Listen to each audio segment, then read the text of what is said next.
Good Here we afternoon, good evening, good morning, whatever it happens to be when you're watching this. This is Gordon Causey coming to you live and unscripted, as I always do.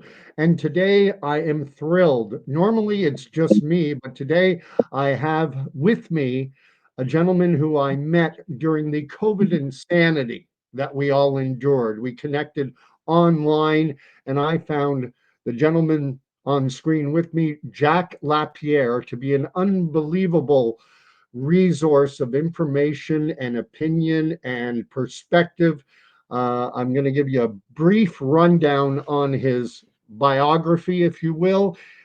He's been married for 42 years, has three adult children, a follower of Jesus Christ, and watchers of my channel know that I regularly profess my faith. I love quoting scripture. Jack is in the Bible every day, like myself.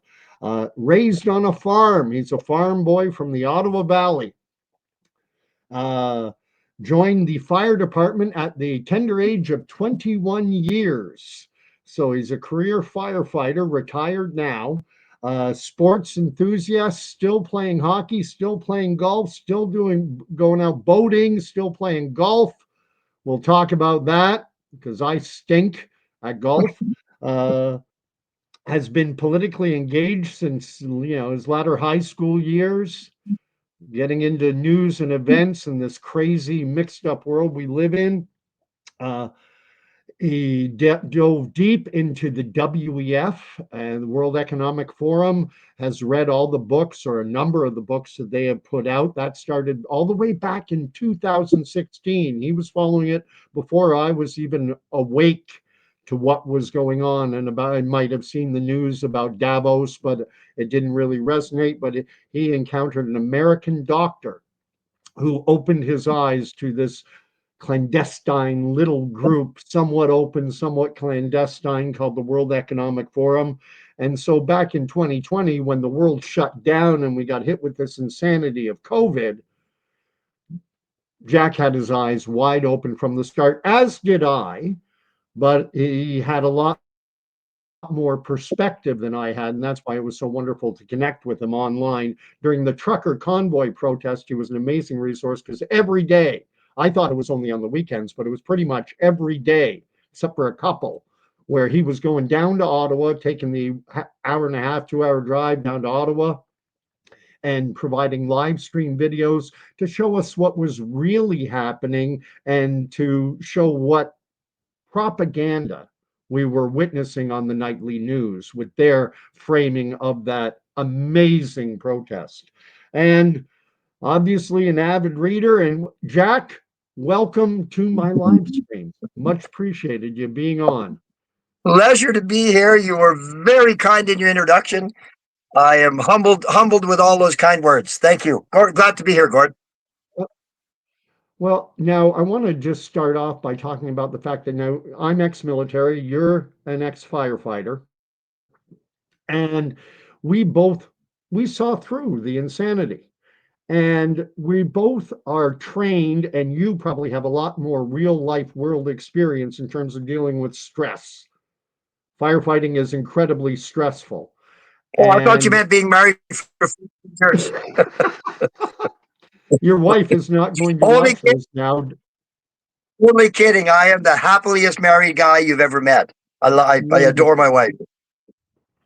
Well, having that framework of perspective coming from firefighting and from military and having had to deal with stressful situations, I speak often on this channel about the fact that when you're under stress, when you're especially in a state of fear, the ability to think critically diminishes, if not evaporates completely.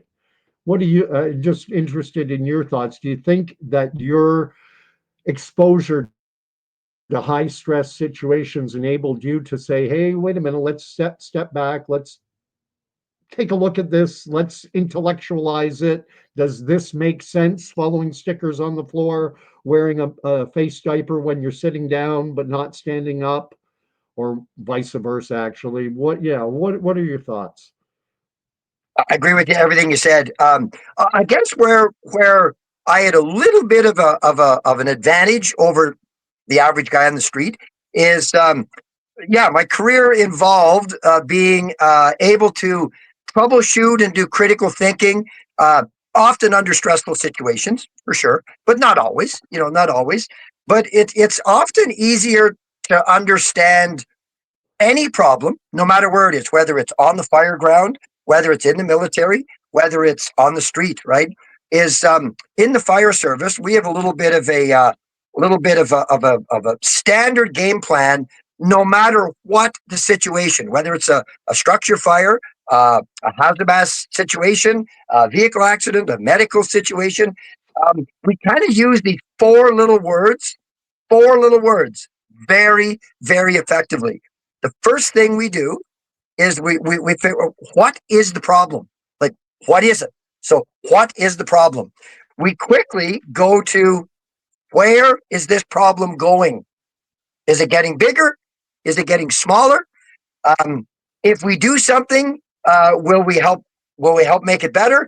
What will happen if we do nothing? So, what is the problem? Where is it going? Who needs to be protected?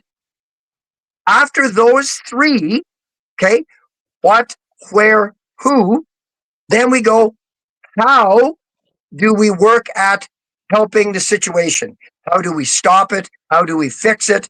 So it's honestly, Gord, it's I mean I share this with my family, with my friends. You can use this everywhere in life, everywhere. Just what, where, who, how. What's the problem? Where's it going? Who needs to be protected? And how can I or my team help make the problem better? Honestly, that's simple. I really mean it. A lot of people, think firefighters are, a special people. We are not, but we do have some really strategic, simple. Many of us are just simple guys.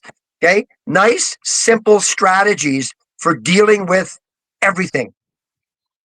And So for when it came to maintaining COVID, yeah, go ahead. that capacity to think critically, to divorce yourself from a panic type reactionary mode that so many people fall into. And I think that's what happened during COVID. People saw the Absolutely. nightly, people saw the nightly news, bum, bum, bum, bum, terrifying news from Bobcaygeon, Ontario, where the tsunami of death continues at the Pine Ridge Nursing Home with another 8 fatalities, and people went into panic mode. And you and I and other clear thinkers said, okay, wait a minute. It's in a long term care Yeah, facility. yeah, This is where incredibly fragile individuals are residing. I don't, it's a little bit crass, but sadly, when people move into long term care, some refer to it as heaven's waiting room. And if a cold breeze gets in there, sadly, you're dealing with. I've looked at the statistics for it because this is what I do. I say I need to understand the situation. People are dying in long-term care. How many people die in long-term care every single day regardless of COVID? And I don't want to make this all about COVID because there's so no, much more no, happening in the that's fine. world. Yeah, Because we're in a situation now. I've got it in behind me, the Canadian flag. You have it emblazoned on your shirt. We're in a situation now where we're more or less being programmed. What we're being told, the propaganda now is all about wrapping yourself in the flag, bleeding maple syrup, and rah rah Canada. And this is in relation to the trade dispute unfolding between Canada and the U.S. Before we went live, you said, I'm a proud Canadian, but then you added in, I'm a proud North American. for sure. What are You know, your and I thoughts? just want to interject if I could. It's so ironic how patriotic so many Canadians are now. And I applaud them for it, by the way. I mean, we always should be patriotic. But I'll tell you what, Gordon, I know that you were there as well at the trucker convoy. I had a little tradition. I parked on Gilmore Street, a parking lot on Gilmore Street every time I went down, which was practically every day. I only missed 2 days of the entire trucker convoy. I put on over almost 7,000 kilometers on my vehicle. I brought someone with me every day. Sometimes my vehicle was full. Sometimes it was just one other guy riding shotgun, but just had a blast. But I started a little tradition. I park at the same parking lot all the time on Gilmore Street, and then I'd walk down Bank Street. Okay. It was a topping street, and Bank Street runs straight up to Wellington Street, which is the Right. street Perpendicular. that ran across, like all in front of the Parliament buildings, which is where everything was going on. Okay. And I think you've seen some pictures I posted. I wore a little bit of I didn't do it on purpose, but it kind of did become my uniform. I wore the same thing every day. An old firefighter's jacket covered with a safety vest, warm as anything, nice warm winter boots, a nice warm toque, and my Canadian flag on a hockey stick over my shoulder. Okay. That was who I was the entire trucker convoy. And Gord, I tell you what, I was told to F off multiple times after about 4 days. I, from 4 days to the very end, every time I would truck up Bank Street at about 10:30 every morning, I was told to F off 5 times as I'm walking up the street by citizens that had wanted nothing to do with the trucker convoy. And the main thing they recognized was I was carrying the Canadian flag. And You now know? those same people who were telling you to F off or were of that mentality, Yeah, now they're fully embracing our symbol. They divorce themselves from what it is a symbol of. It's a symbol of a country that is based on democratic rules, the rule of totally. law, our Charter of Rights and Freedoms, which is why I never made it to Ottawa. Yeah, okay, it's okay. I never myself, I supported from afar, from 350, 400 kilometers away. No, I got you. And that's why I was thrilled. There was yourself, there was Alex Klusterman, there was friends of mine here in Brighton, pastor at a local church here. Lots of people I know. I have firsthand knowledge of lots of people who were there, and they were sharing their live streams and everything. But what do you think about now in terms of the way that Canadians are being programmed to wrap themselves in the flag in relation to the trade dispute? Trump has signaled that I think it's on March 12th that they're going to be imposing 25% imports on steel and aluminum products coming into the United States. So the American importer of those goods will have to pay a 25% duty tariff to the federal government, to Washington. And in terms of Canada, what it's going to impact steel manufacturing, anything with aluminum and steel in it, it's going to impact that sector of our economy. But it's not going to be inflationary for us unless or until we retaliate with a reciprocal tariff. So, what are your thoughts? Well, I mean, it's all about Donald Trump, right? And there's a lot to like, and there's a lot to not like. I personally like Donald Trump. Okay. I don't love him, and I don't agree with everything that he says and does, but I don't agree with everything that my wife says and does. Okay. I agree with most, but the point I'm making is I kind of snicker a little bit because I think I'm seeing the big picture. I personally think, so I was born and raised on a farm. Okay.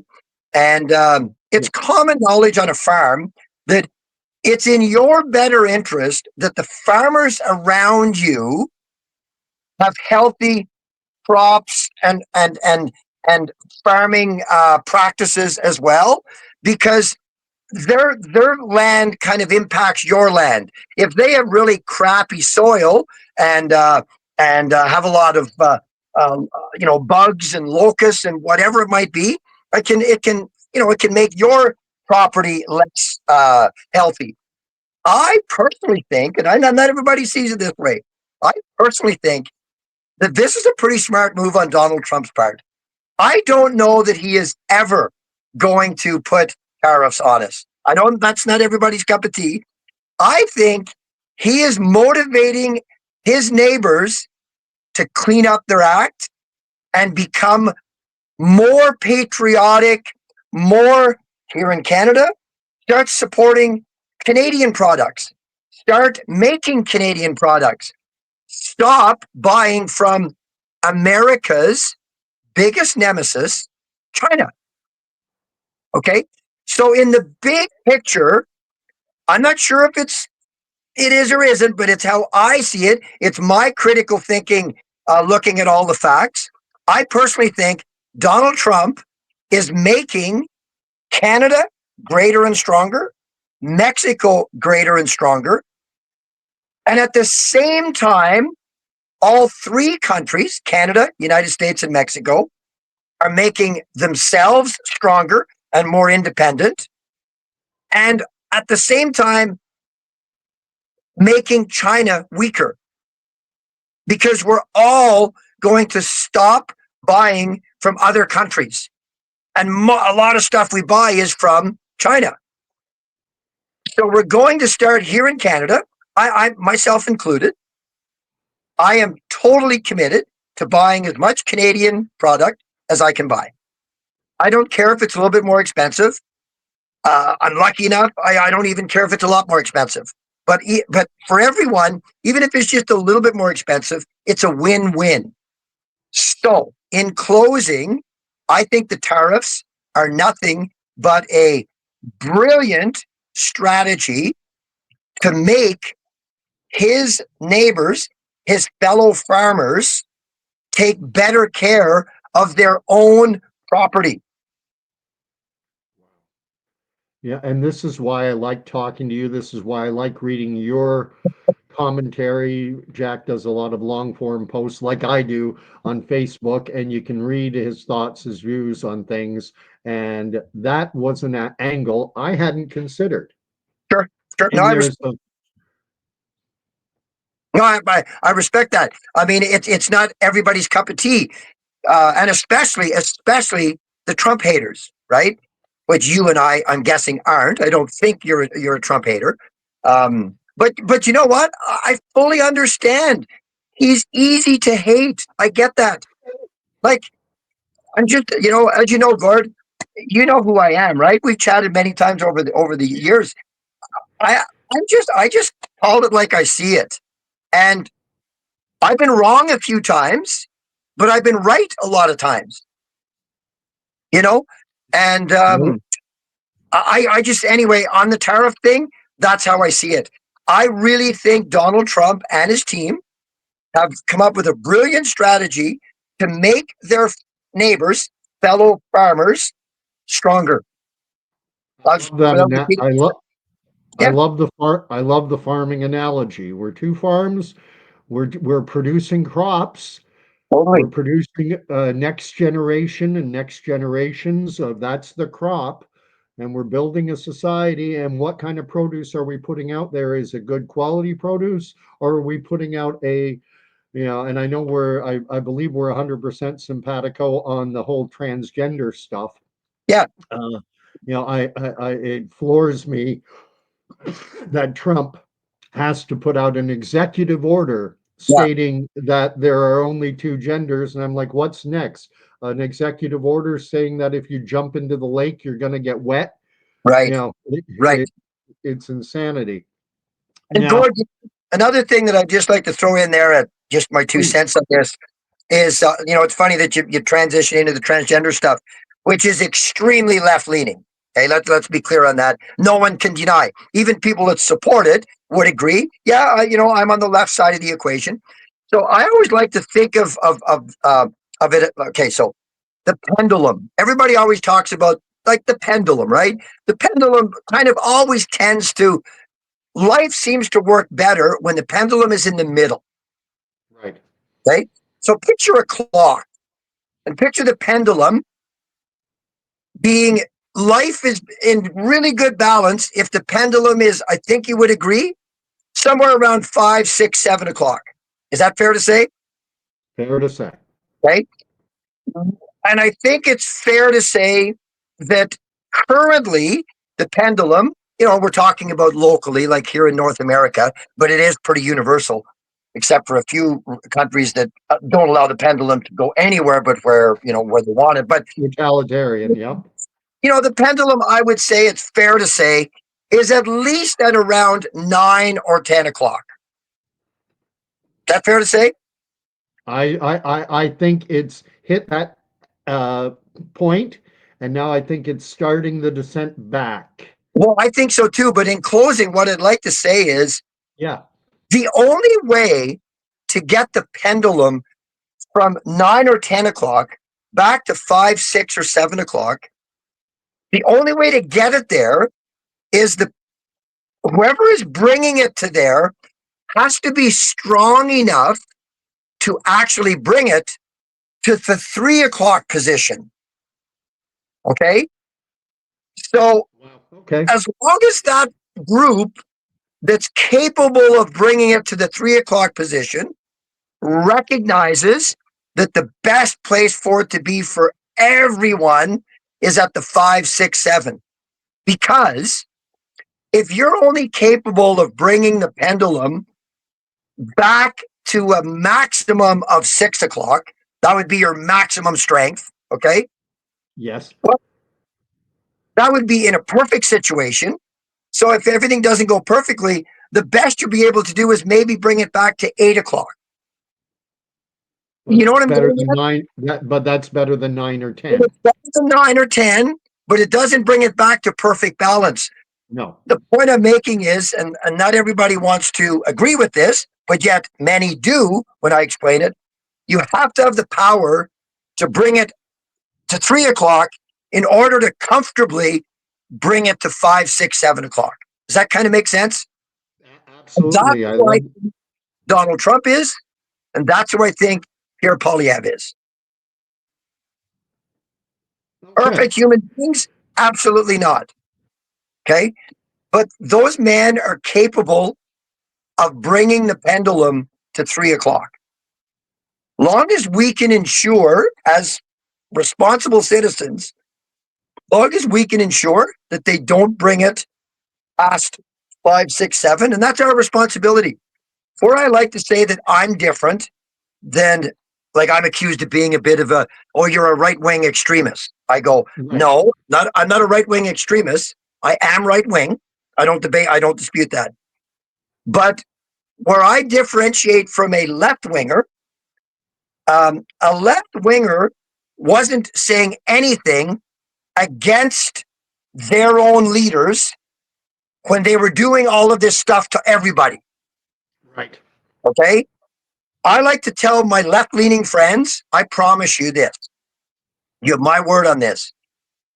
If we elect Pierre Poilievre, which I firmly believe we're going to, by a supermajority, I believe he's going to get a minimum of 200 seats.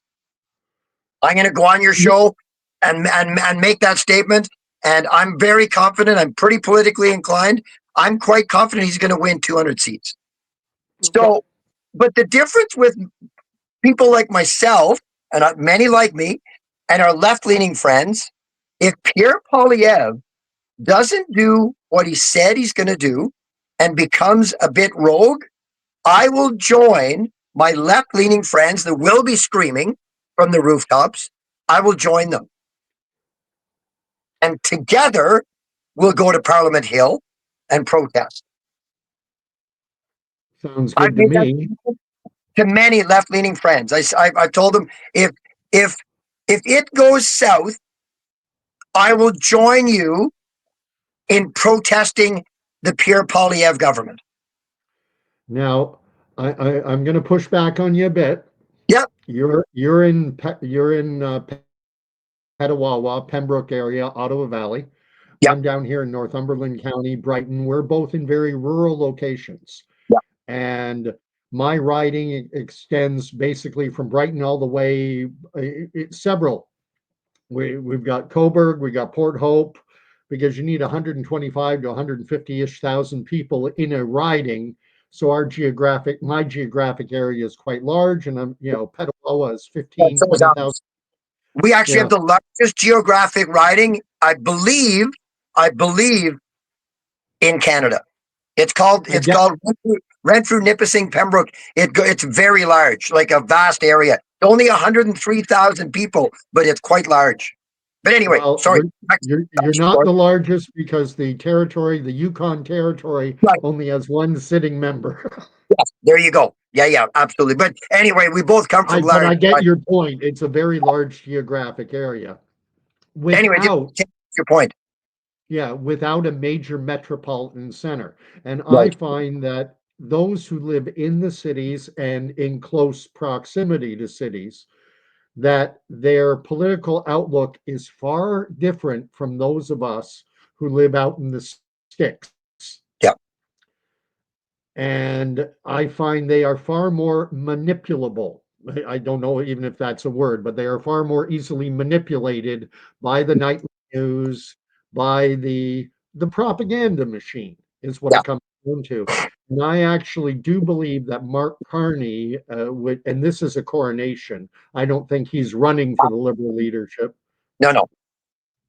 Coronation. And, Absolutely.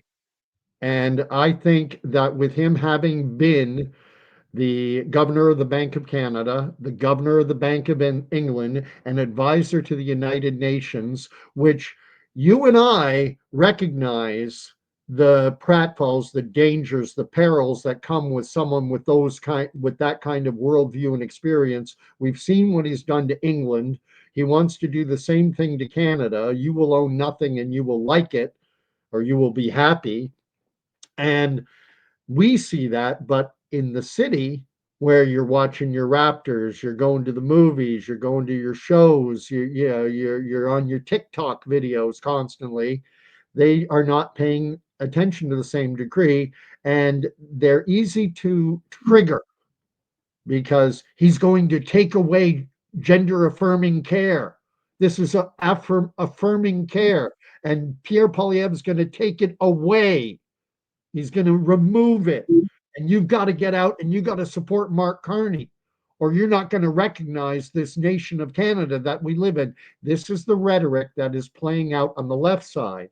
Yeah. And while it doesn't resonate with you or I, as you put it, a couple old farts from rural Ontario, it does resonate with the younger kids, especially those who are living in the large urban centers and in and around them. And I think that my fear is that Pierre Poilievre is going to be either knocked down into a minority, or B, that he could actually. I don't think a majority is in the cards in any way, shape, or form, but we have to remember that in the last two elections, 2019, 2021, the Liberals actually lost the popular vote for the Mm-hmm. Conservatives in both those elections. So they don't need to get 40% to govern.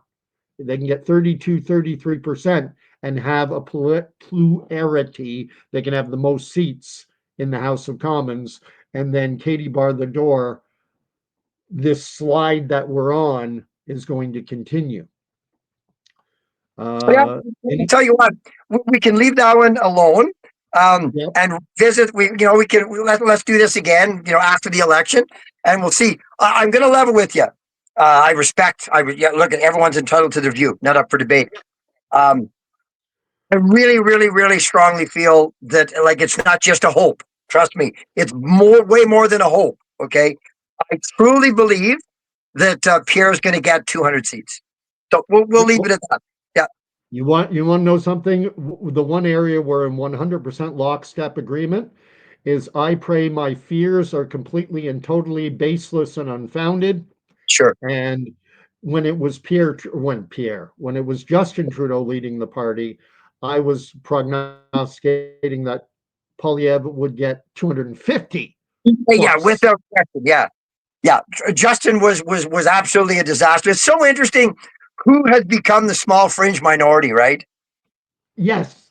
Like Karma is. I mean, I've never seen Karma play out so brilliantly on such a large stage as it has for poor Justin Trudeau. Like Oh my goodness. he called us the small fringe minority with unacceptable views, and no one can deny that Justin Trudeau is a small fringe minority with unacceptable views. If he were to run for Prime Minister of Canada, he would be absolutely destroyed. He probably will not even now, and this is something I need to check in on because I'm not 100, I don't know. But Trudeau is resigning his position effective March 9 when they elect a new leader. So that day or the day after, he'll vacate the prime minister's office. Yeah. But my question is this: is he going to run in the next federal election for his seat in Papineau? No, no. Do you know? Well, I mean, I don't. Not that I know, no. But I would say I'm very confident that no, he's leaving the Canadian political arena, and he will be working, in my opinion. Okay, this is in fact, even though I mean, I base everything I speak of. I like it to be factual. Okay, this is definitely. I want to put this in quotations. This is Jack's opinion based on what I know and what I feel. I believe he will gravitate over towards the UN Forum Alliance. You are The familiar with the W. UN Forum Alliance, right? Say that again. The UN. The UN Forum Alliance. Yes or no? Okay. Not by that title, but I know that he was in charge of the committee that was selling the UN Sustainable Development Goals. Okay. So this segues into a great little factual based conversation that I think you're going to really enjoy. Okay. Go. On the 13th of June, 2019, the United Nations formed an alliance with the World Economic Forum called the UN Forum Alliance. For any of your viewers that are watching this because they're desperate and they have nothing else to do with their day, okay?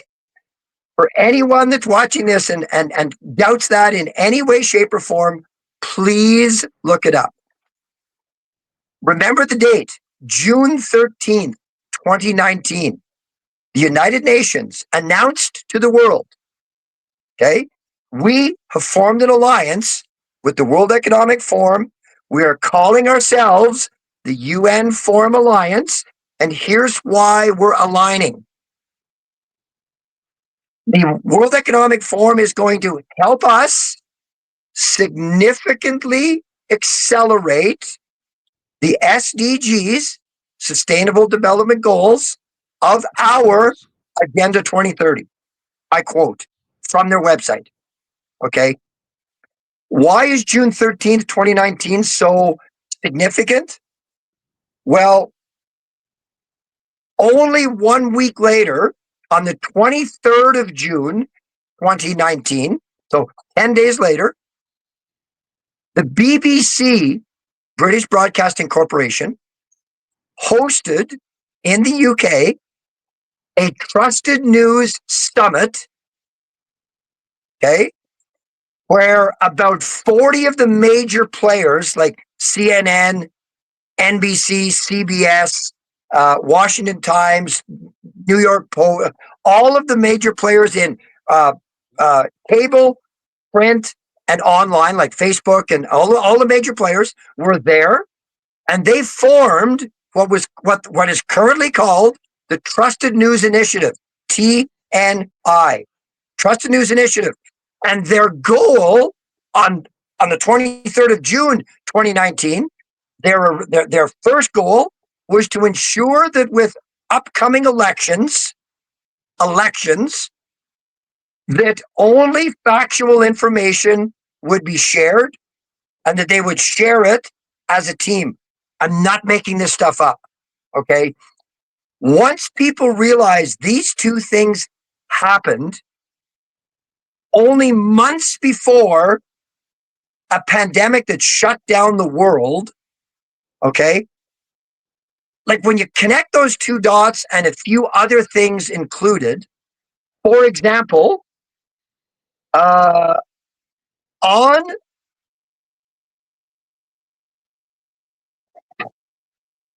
October, are you familiar with Event 201? Yes, that was the scenario, the play out, the simulation, if you will. Okay. So Event 201 was held on October 18th, Yeah, 2019 in New York City. Okay. with the Gates Foundation involved. So the two major sponsors, the two, not one, the two major sponsors on the site for the world to see was the Bill and Melinda Gates Foundation, because they were still together then, Yes, and the World Economic Forum. Economic Forum. Who the Yep. heck- Previous to this, who the heck was the World Economic Forum? Most people didn't know. Like they really didn't. A lot of people didn't know much about the World Economic Forum until after COVID-19 and things started leaking out. And I'll tell you what, um, this UN Forum Alliance is massive when you fully understand it. That is why Pierre Poilievre has made it clear, and he has physically made it clear that none of his cabinet will be associated with the World Economic Forum in any way, shape, or form. He is the only candidate that's running for Prime Minister of Canada that has said that. Jagmeet Singh hasn't said that. Justin Trudeau is part of the World Economic Forum. Mark Yep. Carney will not say it because he too is part of the World Economic Forum. Chrystia Freeland is part of the World Economic Forum. And I don't care what people say. Maybe Pierre Poilievre has been to Davos. Yes. Thousands of people have been to the Davos summits. Everything changed on the 13th of June, 2019.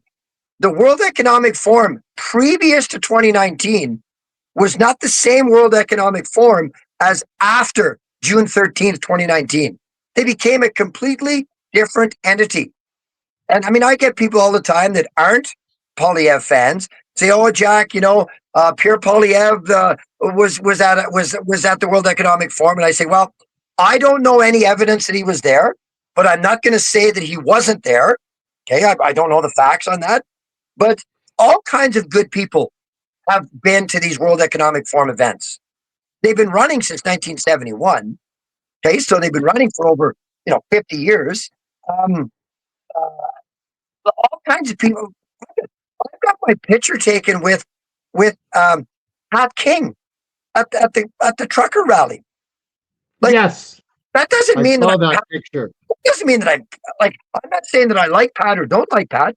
I just saw Pat at the rally one day. Said, "Hey Pat, can I get a picture with you?" Yeah, absolutely. And I shared it on Facebook way back then, and all kinds of people that don't like me, right? They've brought that picture back from way back times. Said, "Oh, like this is the kind of people that Jack Lapierre associates with." I have no affiliation with Pat King whatsoever. I met him one day for like 5 minutes at the trucker rally. We were both at the same rally, and I got my picture taken with him. You know, It's I don't, guilt, I don't have any, guilt. I don't see beef with Pat, but we don't work together. You know, so Pierre might have been at a World Economic Forum event. So is Stephen Harper. All kinds of people have probably been at World Economic Forum events. Okay, but Trump has been. of course he has. He's spoken at them multiple times. But what I really want to hammer home to yourself, Gord, and to any of your viewers that are interested, please understand. On the 13th of June, 2019, everything changed. Everything changed. Like it Now, was a game changer. now I want to push back on Yeah, one thing because I think you have the most amazing things to say, the most amazing perspective, but I also know how things land with people. yeah. I have a pretty good sense of what people will push back on Oh, and say, absolutely. like I'm wide you open. you brought up Pat King, and that is certainly a polarizing figure. And people default; they want shortcuts. They say, "Okay, Pat King bad, Pat King bad man." Yeah, And so anything guilt by association, it's ignorant, it's intellectual weakness to just, but it's a shortcut. And people sure. like shortcuts because we live in the TikTok world. Give me 2 minutes and I want to know the facts, but I only have 2 minutes. I only have the intellectual capacity for 2 minutes worth of investigation. Pardon me. But there That's was okay. one thing. Do you have that Darren cough? Pardon? Do you have that cough too? I've had a cough for like 3 weeks. I'm a smoker. Ah, you shouldn't smoke. Dirty dog. But read about, here's one for you. Read about the smoker's paradox and the fact that nicotine may very well, according to scientific papers put out by, the Harvard, Stanfords, etc. of the world, nicotine may in fact have a prophylactic benefit in coating the ACE2 receptor that allows SARS-CoV-2 and other viruses to enter in and get you sick. It's Cool. an interesting hypothesis. My medical degree comes from Facebook, so Yeah. no medical advice here. I'm just saying something that anyone who smokes, you may want to look into this. Nicotine may actually have health benefits. Nicotine is actually in, and this I know from having read Harvard and Stanford studies, nicotine exists in tomatoes, green peppers, uh, eggplant. It's a naturally occurring whatever it is, compound. I mean, back in the 50s, doctors recommended cigarette smoking. Menthol cigarettes were soothing for your throat. Like, come on. Anyway, back to your point, your pushback. Yeah, You know what, Gord? I really mean this. I welcome pushback because yeah, you pushback have means, to. yeah, well, pushback means that you're now having an open conversation. Yep. Well, what I was Yeah, going to say is you brought up the leader of the NDP, yeah, Jagmeet Singh. yeah, And there's a tendency for those of us on the right, and I see Michelle Rempel Gardner, who's an MP, conservative MP from Calgary. She yeah, does this a lot too. She calls him Jagmeet. yeah. And the name is pronounced Jugmeat. Right. And to me, it paints us who are pushing back against this in a negative light when we don't show the man the simple basic common respect, even though Yeah, we diametrically disagree with his point of view, to yeah, mispronounce his name. gotcha. I served in the military with a young lady. Her last name was Dennick, but it was spelled Duench, Dwench. Eunice. So everyone who saw her name when when they were taking roll or whatever, it was Private Dwench, and she would say it's pronounced Denick, Yeah. and it's respect to Oh, pronounce absolutely. someone's. And You so know what? No matter what, we should look at. We should always be respectful. Like, amen. and look at. We're both Christian men, right? The Yes, number one thing that a Christian, it's a must. We always must be forgiving. Like, you've got to forgive people. We're gonna have to be begging for forgiveness when we meet our Maker. Begging. yes. No matter how good we think we've been, we are going to have to beg for forgiveness. So we can't expect to be forgiven if we don't forgive. So without question, Undoubtedly. look at Justin Trudeau is broken down on the side of the road. I'm stopping and helping him. Yeah, I don't, Amen, brother. but I'm stopping and helping him without question. No, like, not up for debate. I'm not calling him out. I mean, maybe I'll call him out when we're like in a proper environment, you know. Yeah, But if it's broke down on the side of the road, I'm helping him out. amen. That's Canada. That's what we do. Well, it's You know, Canada, and I also think it's a good Christian trait, and I just think it really is just reality. I say this all the time, right? True love is based on truth, honesty, and transparency. First and foremost, way before the kumbaya kindness and stuff, okay? Truth, honesty, and transparency. If only we could all just be truthful, honest, and transparent in a loving way. My God, Gord, if we tried that for a week, God forbid, a year, the world would change forever. very good. You know, The other thing, the other pushback, yeah, yeah, and it's not so much a pushback, um, because I share your views, broadly speaking, about Pierre Poilievre. But there was, when he was campaigning for the leadership of the Conservative Party and he was going out and doing his meet and greets, he was at I don't know where the hotel was, and a gentleman was there shaking his hand, doing the photo op, can we do a selfie type thing? And Pierre Poilievre was aware that this is, some cell phones are everywhere. You got to watch your words. Fair enough. And this gentleman asked him what he thought about the UN 17 Sustainable Development Goals, the infamous SDGs. Yeah. Pierre Poilievre, standing on the dais at this little meet and greet session, to the world, claimed that he was unfamiliar with the Right. UN 17 SDGs. Right. And quite honestly, that blew my mind, that because there's only two possibilities. Either one, he is genuinely ignorant about the 17 SDGs, or he's lying. Those are the only two options. And I cannot fathom that a man as sharp as Pierre Poilievre is would be unfamiliar. Trudeau, for goodness sakes, chairs a committee with the UN that is tasked with selling the SDGs. Yeah, yeah, no question. Yep, So I what are hear you? you. What? In fairness, uh, knowing the 17 SDGs, I'm not even saying you have to know all 17 of them, like the 10 Commandments, right? But knowing this, like, in fairness, and I'm not taking his side on this.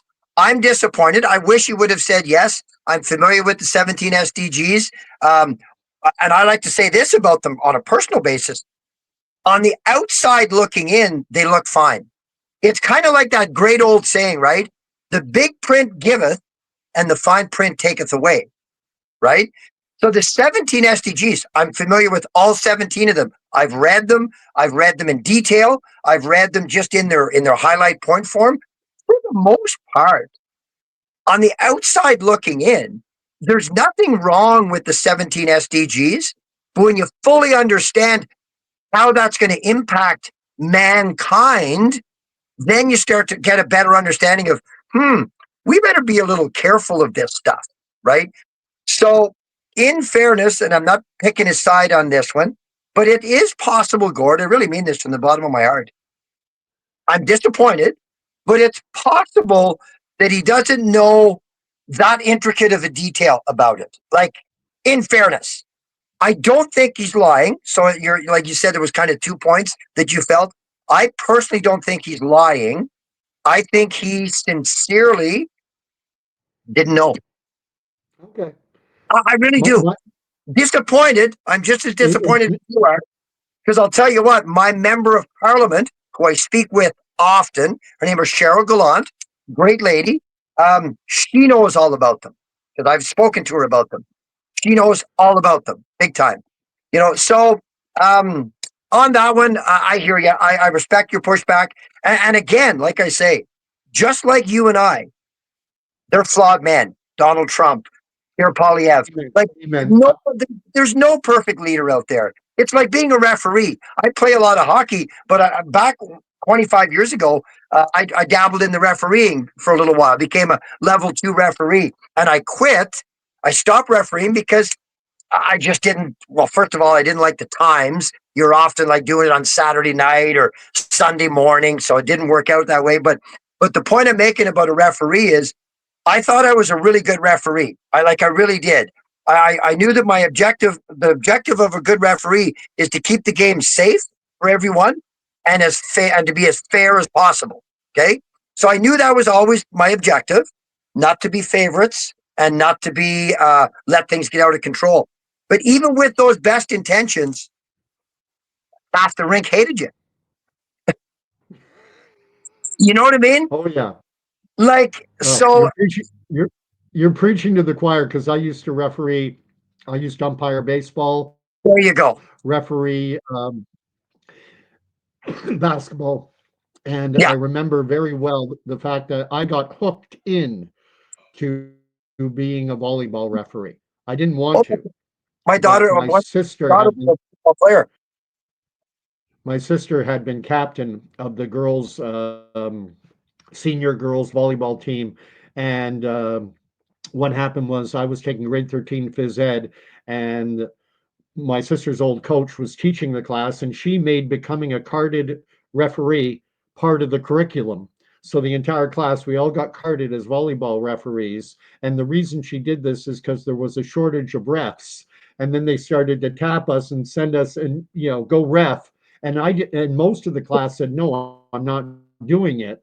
But because of the association with my sister, they played a little emotional blackmail on me, and I knew the guy who was the convener, and he's like, I need your help. And the thing I found out is if you want to referee a sport, you better have played it. Because I played Yeah, baseball, so I know. I played basketball. I know the yeah, games, the tricks. Hockey, I played it. I know the things you do.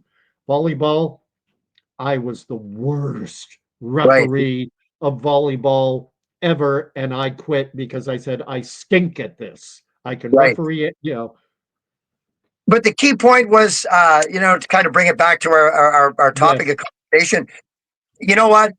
Pierre or Justin or Donald Trump or Joe Biden, whatever side of the equation you're on, no matter how good of a job you're doing, you're going to have people not think you're doing a good job. Yeah, you have to get over that fact that there's no matter how good you're doing, there's still going to be people that aren't going to approve of what you're doing. So, I understand when someone understands that I like Donald Trump and they hate him. I go, look, I understand that. It's okay. You don't have to apologize or get mad at me for liking him. Look at, I understand how you can like him or not like him. Back, same with Pierre. Same with Justin. It goes on and on. Do you want and to hear good one thing. question? I wanted to share with you. You mentioned him when you were introducing me a bit. I really do have an interesting introduction to the World Economic Forum in 2016. It really was. It's Yes, when the world changed. Previous to August of 2016, I was literally still into politics. I was still into the news. I read the newspaper every day. Um, I was a reader. I've been reading the Bible my whole life, so I read the Bible daily. I've been doing that for decades. But didn't read a lot of books yet, per se. But anyway, to make a long story short, I'm golfing with this naturopathic doctor from Las Vegas. Okay, real nice guy. And then we go to a local Boston pizza for late afternoon lunch, and we're sitting down. So remember, this is August 2016. Okay. So he says to me, "Hey, Jack, what do you think of your new prime minister?" Because remember, Justin Trudeau was just elected 2015. 2015, right? So I said to this doctor's name is Greg. I won't say his last name, but anyway, his name is Greg. I said, "Well, Greg, you know what? I didn't vote for the guy. I personally don't think he's going to do a great job, but it's early on. He made some big promises. I guess we'll wait and see." So he said, I quote, "Well, you do realize he's under complete control of by the World Economic Forum." And my comment was, guess what? What's the What's World Economic?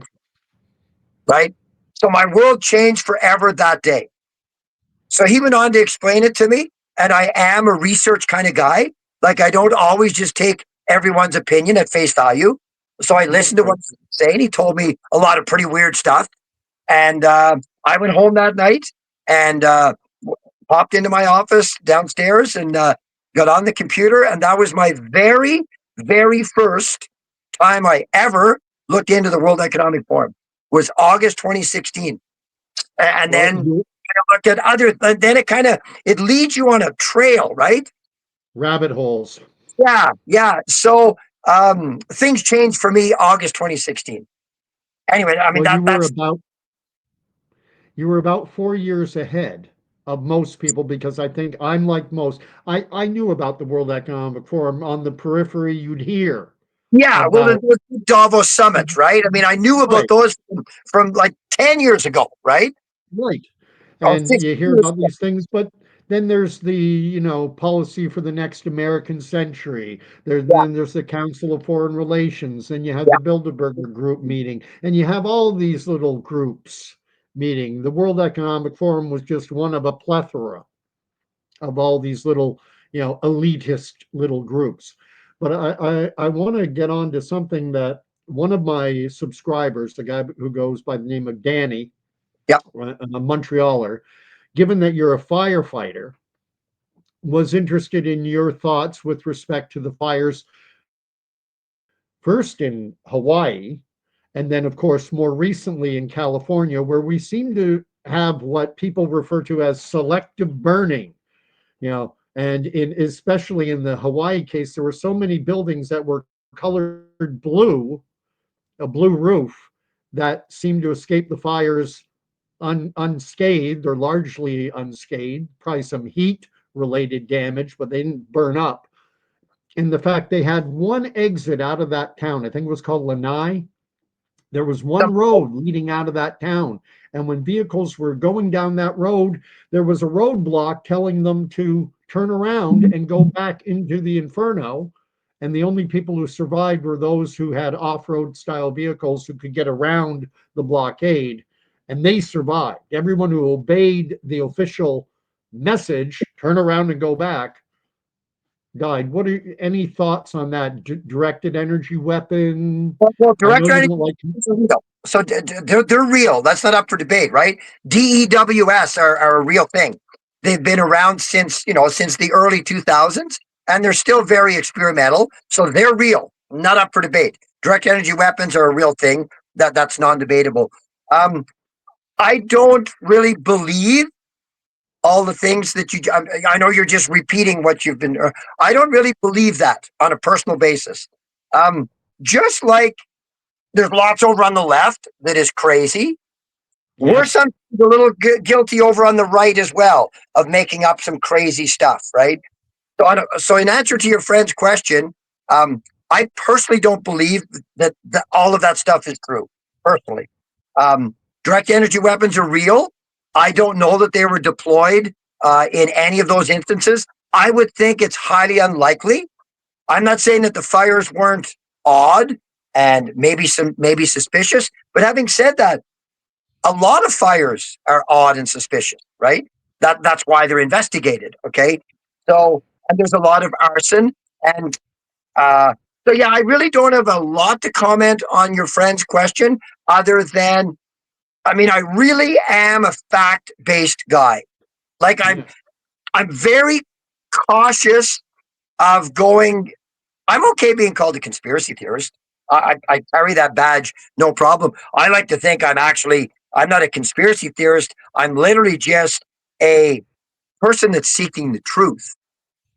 Okay, like I mean, and if on Yeah. the outside it looks like, The way yeah, scientifically, the way that truth is established is that first someone comes out with a theory, a hypothesis, sure, and then they test that yeah, hypothesis. And yeah, that hypothesis quite often could be framed as a conspiracy theory. And please. then let's see if the facts bear it out. Let's test it out. Let's see if it's true. And Tell you're you what, known around.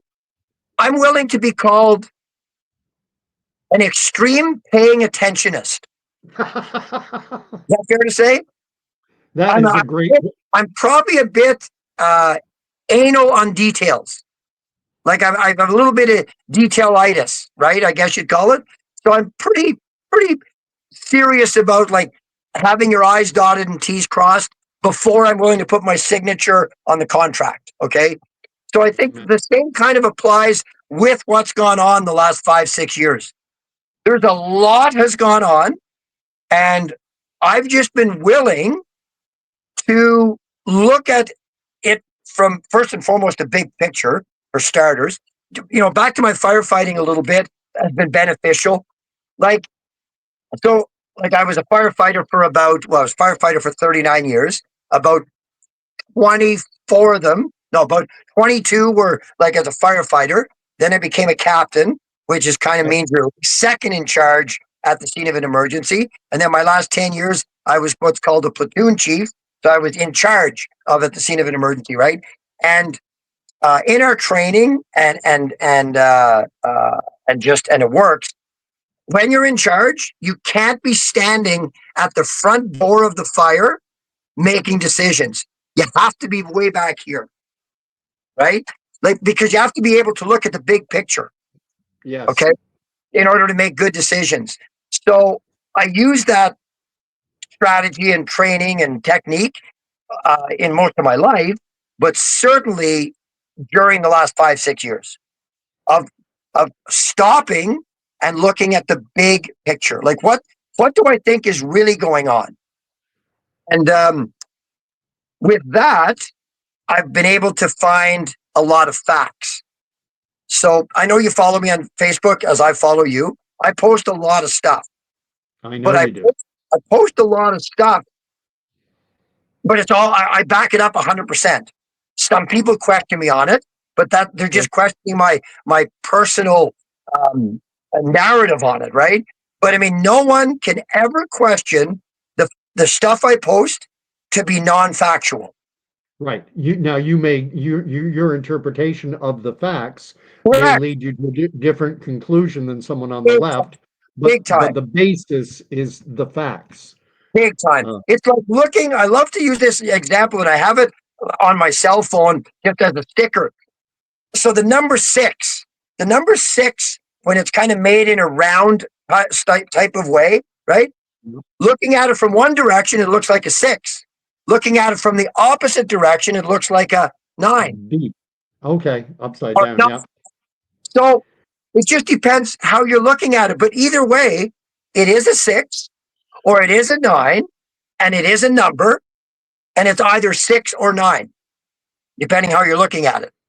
No one can Right. debate that it's a six or a nine, and it's a number. So anyway, in closing on that particular topic, um, for your friend's question about what do I think of of all the like the concepts, the blue roof, that sort of stuff, I've looked into it a little tiny bit, but right from the get go, so I've got a filter system of everything I see and hear. I run it through three filters really quickly. Does it sound like it makes sense? Is kind of filter number one. Okay. What's the source of the information that it's coming from? Is kind of source number two. And then if it kind of passes those two tests, I put it past the final filter. And that is, can I reference it from a couple of other reliable sources? Or is it just single sourced? Right. So I just kind of go, does it sound like it makes sense? Or does it sound crazy? That's filter number one. Then filter number two is, what is the source of the information, right? Is it the Babylon Bee that we all know is just Satire. a satire website, right? I Yeah. mean, I have people send me stuff, like I get probably 100 private messages a day on social media.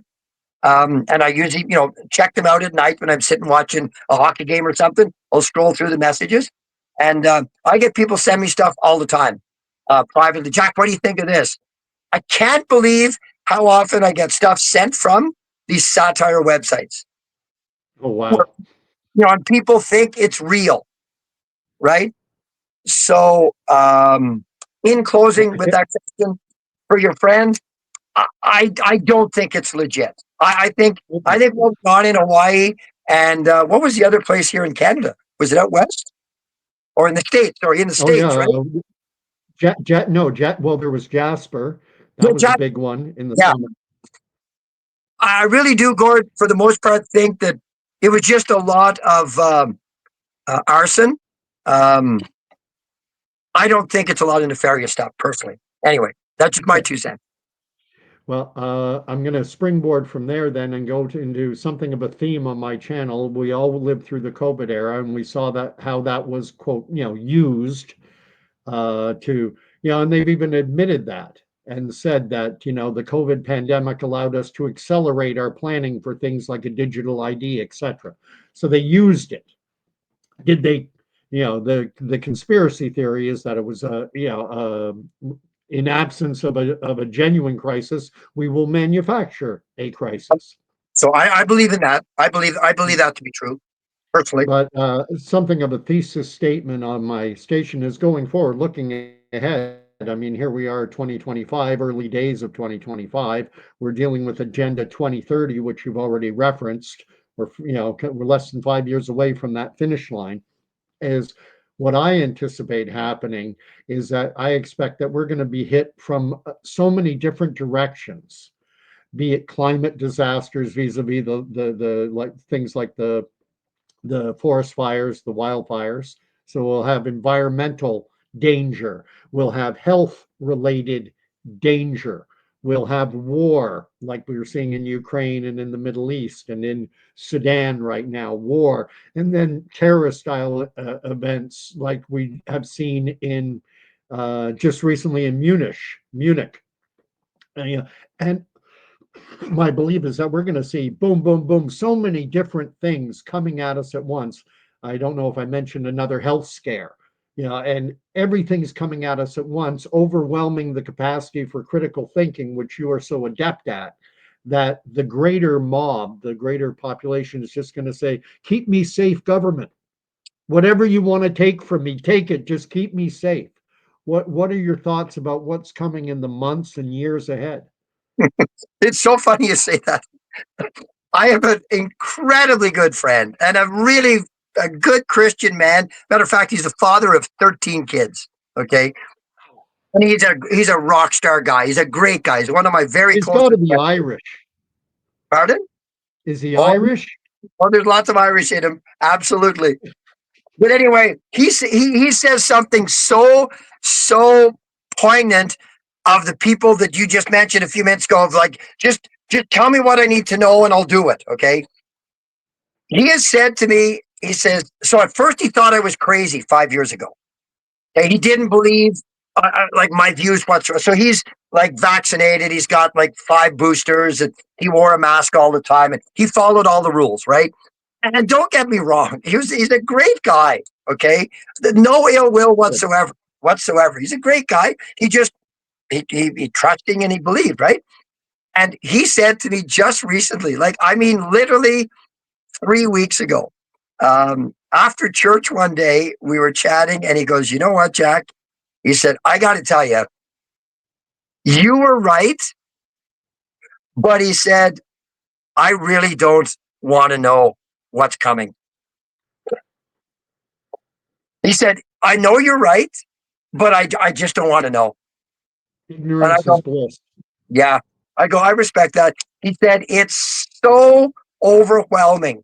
And he said, "I know I should have listened to you 5 years ago when we chatted 5 years ago and on and off, like over the last 5 years."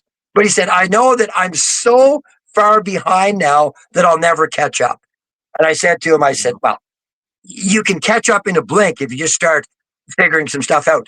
But anyway, it's just so funny when you mention, because you're right, Gord, some people are still willing to just go, just tell me what I need to do and I'll do it, right?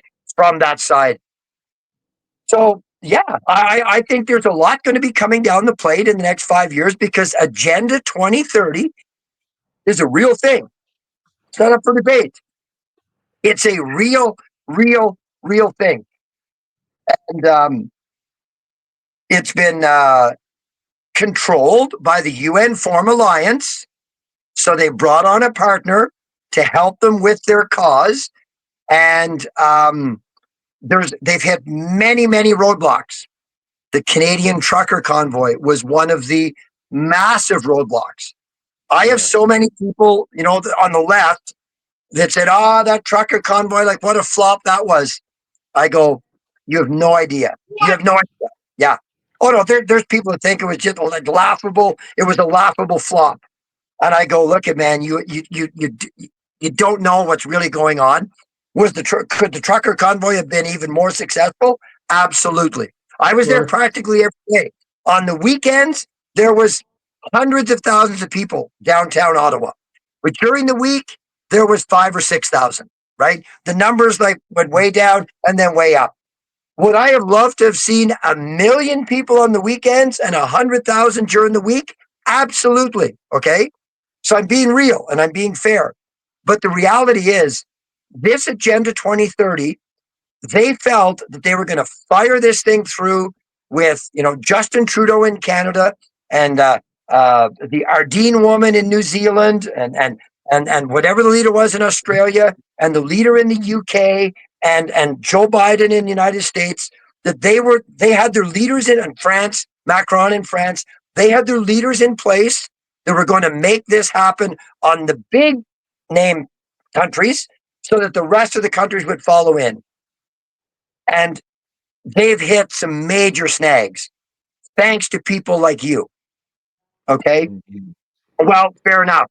But, you know, thanks to people like us. Fair enough. And, And putting it out there in the public forum, putting it yeah, out there in what I call the ecclesia, the public square, the public, this public forum of ideas. And now that things have liberalized, it's funny I'm using that word, but our public media spaces have become more classically liberal in that now we're not getting censored and hammered to the degree that we were back in 2020, 2021, 2022. Now we're free to discuss things. Still have to be a little too careful, more careful than I care for, but you know, I'm glad that we didn't touch. do you know who's still in charge of this whole thing? God. Amen. Amen. I mean, and I'm not just using that as a cheap line or anything of that nature, but look at, he puts people in place to make things happen, right? He doesn't directly interject. He has on a couple of occasions, some of them very, very memorable, the flood and the commandments and coming himself in human form, all of that stuff, because he felt he had to do it. But previous to those things happening, he's always attempted to use people, to use his creation to get things back on track again, right? And all kidding aside, Gordon, like I just believe this from my heart that it's a God. Like, we were going so far off the rails, we needed this wake up call. So it's Yes. okay. Oh, Like, it's okay. We're going to get out of this. I'm convinced we're going to get out of this better, happier, stronger, and more godly. Because, in my humble opinion, the reason that got us in this mess in the first place was we stepped away from God. Like, we thought we could do it all just ourselves. it's like the book of Romans, early chapter 1 or 2, where it says, God gave them up. Fill your boots. You, Paul you wrote, know, you, wrote some of the best letters that you would ever want to read. Like, it's the favorite part of my Bible. It's the favorite part of the Bible is the letters from Paul. I just I gravitate to them all the time. Like, they just, if everybody just read the letters from Paul to all the various people he wrote the letters to, um, you'd just be you'd know more about what's going on. So, well, Paul was anointed. exactly, right? What do I think is, I mean, in answer to your question, Gord, what do I think is coming next? Look, I don't pretend to know, but I will tell you this. Just going back to my original comment a while ago, what is the problem? Where is it going? Who needs to be protected? And how can we fix this? If we all just go back to that simple thing, what is the problem? In my humble opinion, the problem is godlessness. Just go back to God. Keep your life Amen. going, playing hockey, and keep, doing what you like to do, and keep, being a horrible volleyball referee, whatever. You know what I mean? Keep living your life. Because, Gord, look at, man, we're just on this earth. We're a soul living an earthly existence. Okay, it's just like, I like to say this. Um, so if you and I were picked to to Pluto, go to Pluto, okay, what would we have to wear when we get to Pluto to survive? We have to wear like a suit that is conducive to the Pluto environment that protects our earthly body. Is that fair to say? Right? Sounds good. Yep. Here on Earth, our soul has been sent to Earth, to learn stuff and do stuff, and and in order to survive on this environment, we wear an Earth suit. I mean this, and my wife and my friends, my kids, they'll validate this. I have called this what you're physically seeing, this ugly old thing, this is my earth suit. It's my earth suit. It's not who you are. It's not who I am at all. At all. It's my earth suit. We all have a soul that goes back to the creator. And I say this all the time. If I'm going to give anybody the best advice I can give them is be sure that your soul is taken care of. Like Amen. working out and eating right, all of that stuff is important for your earth suit. But even more importantly, though, be sure your soul is right. Feed I the mean, soul. I can't I can't give anybody, if anybody said what's the best advice you give anyone with the things you've done in your life, what's the best advice you give anyone? Be sure your soul is right. Amen. You know, Jack, I think that's a good spot to wrap up. Absolutely. And I like to end my videos, even though I'm not an ordained pastor or ordained anything, and I've never, I took some theology, I took some literary criticism courses in university, but I have no accreditation whatsoever. But these are not my words. I borrowed them from I think it's chapter 6 of the book of Numbers when Aaron is speaking over God's covenant chosen people. And this is how I end all my videos. Thank you, everyone, for watching. Hit like, hit subscribe. I'm going to have Jack back on because I think this was the most amazing conversation. I loved everything we touched on. And I'm going to want to hear his opinions on other things going forward. But take Especially that these election. words. Especially that election. Oh, Especially that yes. election. So may the Lord bless and keep you. May the Lord make his face to shine upon you, and may the Lord grant you peace. And as Jack said, if you get into a relationship with him, work on your soul, take care of that. You will find that peace. So God bless everyone. And again, hit like and subscribe. Talk to you later.